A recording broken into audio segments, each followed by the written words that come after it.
Hey everybody, PSW60, back for more of Turok 2. And we only got one place left to go. Well, one level left to go to.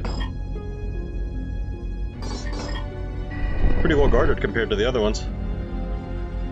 And pretty big. Let's see what we're up against. The Primagen's lightship.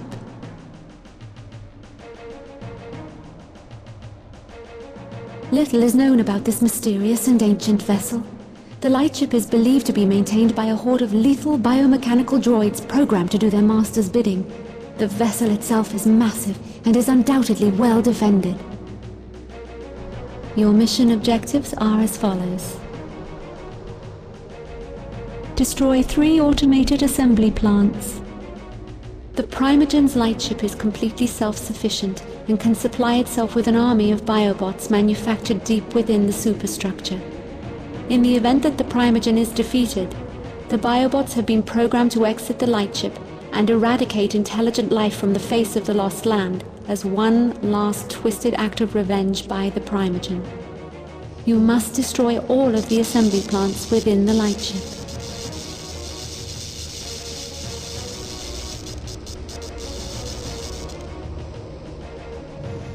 Purify the River of Souls. The waste created by the lightship's power cells is responsible for the toxins that poison the River of Souls. By reversing their polarity, the toxins will be eradicated, and the River of Souls will flow pure for the first time. Tens of thousands would benefit from its clean, cool waters.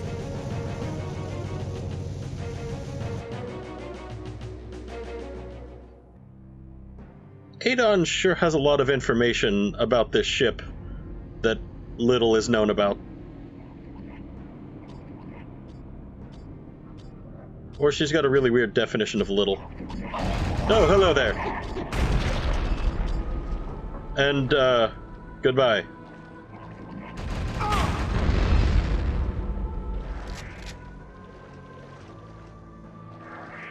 God, I love this gun. Alright, so let's get a bit of the layout of the land.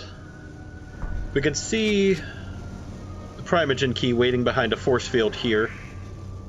Gonna have to see if we can find a way to take that force field down. Got some ammo and health spawners down here in the middle of the room. And you saw that open doorway that we could have gone through earlier. There are, in fact, 4 doorways here, but all these other ones are locked. And we're not going to be getting through them until we unlock them, obviously enough. We've also got a couple of enemies just kind of meandering around this immediate central area.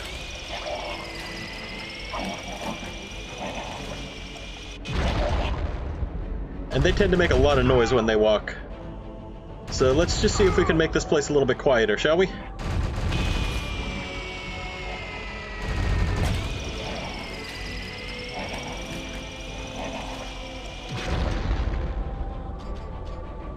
That is much better. We've got another door back here that we can't get through. Followed by yet another door that we can't get through.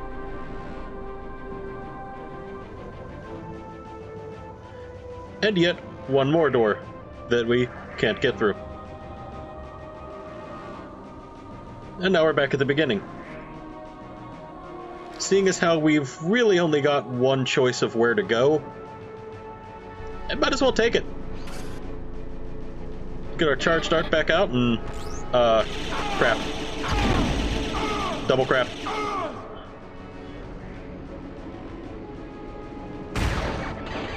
These automated turrets are going to be everywhere in the Primagen's lightship. And at the very least, everywhere means in the most irritating of places that you can find them. They have a bad habit of constantly springing up exactly where I least expect them to. And this guy, as the intro cinematic told us, or at least as Adon told us, is a biobot. You run around on that little wheel that they have. They have a couple of different attacks. They can either shoot those little blue beams that you saw it shoot. Oh, Jesus Christ, another gun. They can shoot those little blue beams that you saw it shoot, or they could just walk up to you and take a couple of slashes at you.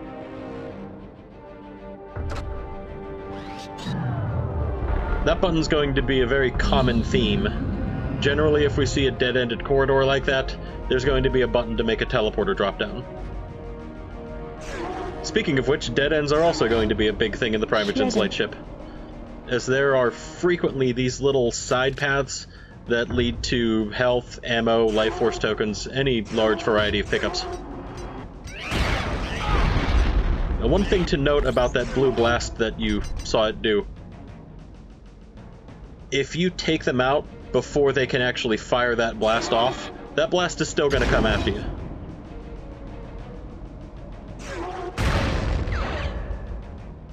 Doesn't matter whether they're dead or not. Once the animation for that blast starts going, that blast is going to come out, whether you're taking them out or not.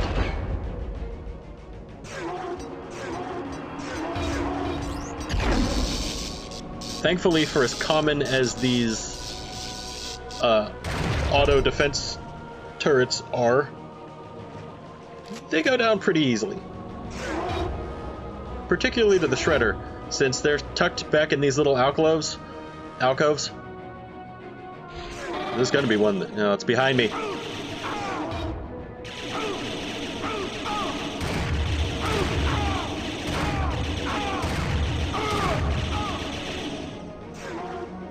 As I was saying, your best bet against them is...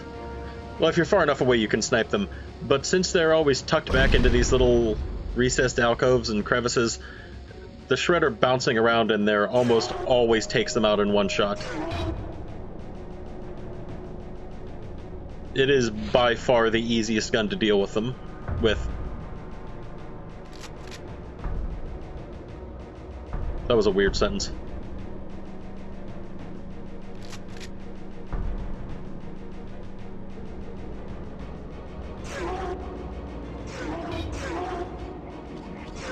Plasma rifle. And ignore that bit of editing there. I had a huge amount of corrupted videos in this part.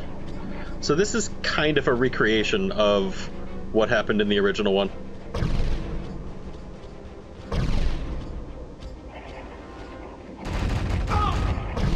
Including recreating the evidence of why I should probably not try sniping with an N64 controller against a moving target. As if we needed more evidence of that.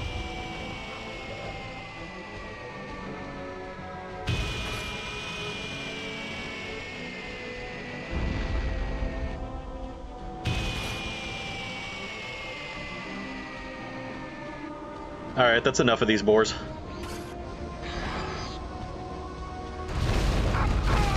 These guys seem to be way too good at keeping their head protected.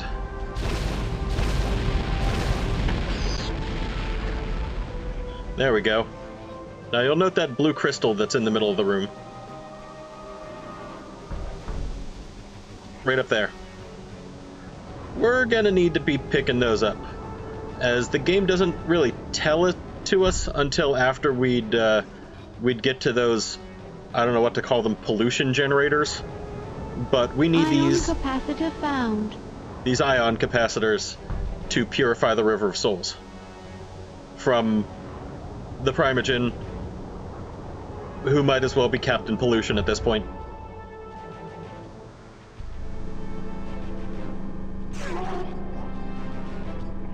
I was talking about it in the last level that the PFM layer has kind of a unique death animation, because it's really the only thing that jumps up and explodes at knee height.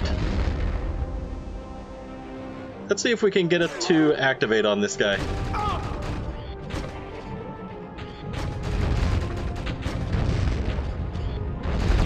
Your health is dangerously low. That looks like it activated.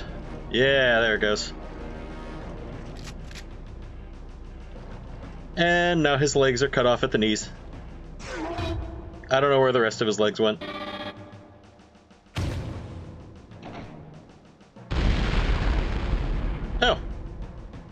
Well, that panicked grenade worked. I'm not gonna complain.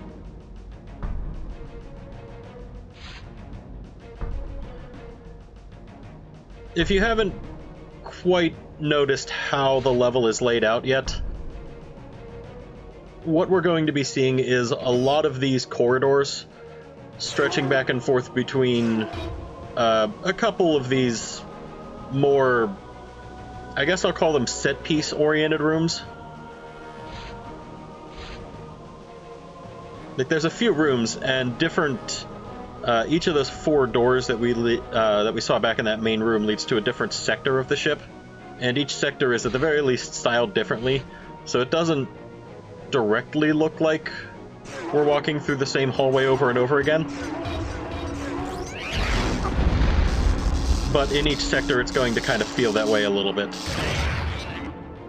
They don't really wear out their welcome too fast.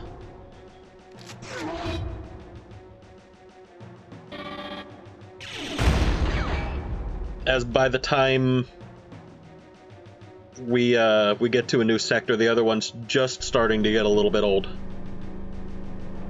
Although for the most part, we're probably going to be too busy being paranoid running around trying to figure out where the next turret's coming from to notice the repetition.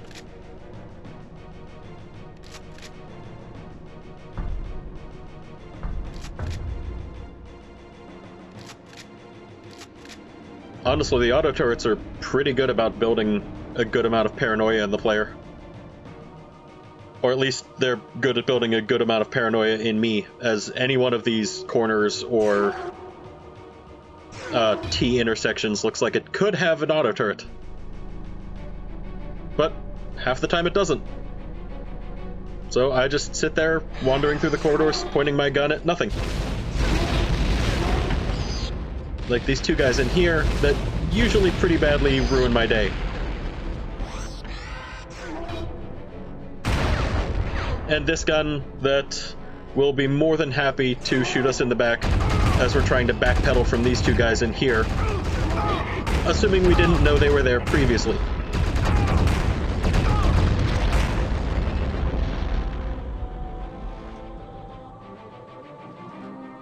Now, I knew that was coming, and I still lost about half my health. Practice runs would usually see me drop to about maybe 10 or 15 health in this room.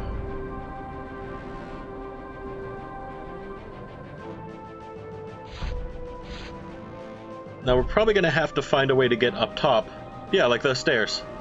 Since we couldn't see a way to jump up to those other 2 ion capacitors from the ground. And we have an extremely low ceiling here. Thankfully, Turok's jumping is fairly forgiving, in that you can jump a little bit after you've fallen off the edge. Ion capacitor found. And it very obviously looks like you're trying to jump in midair. Actually, it looks like you're successfully jumping in midair. You pretty much are successfully jumping in midair.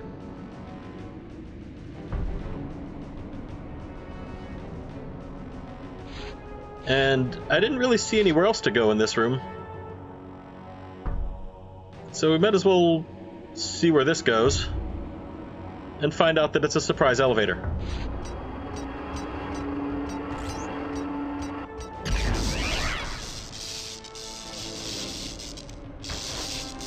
Their slashes will also still come after you, whether you've incapacitated them or not, or killed them.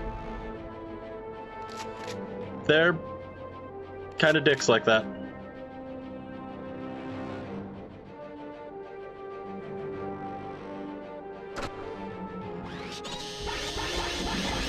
These other guys that we've seen a few times are slightly larger.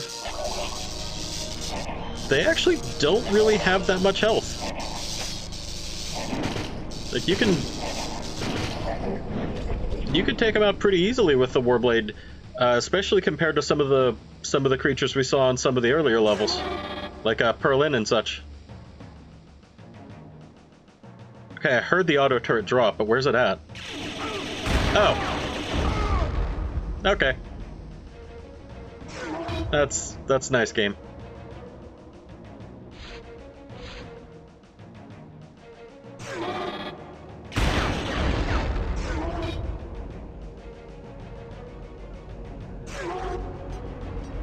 Well, before we jump in there, we might as well take out this biobot that we can so obviously hear coming up behind us.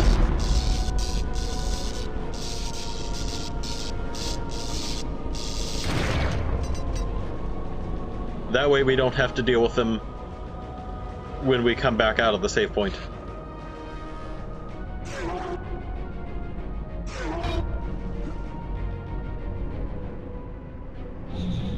But until we do come back out, Greetings, Turok. How may I assist you? we're going to take a brief break in the Primagen's lightship. Game saved. Till next time, good hunting.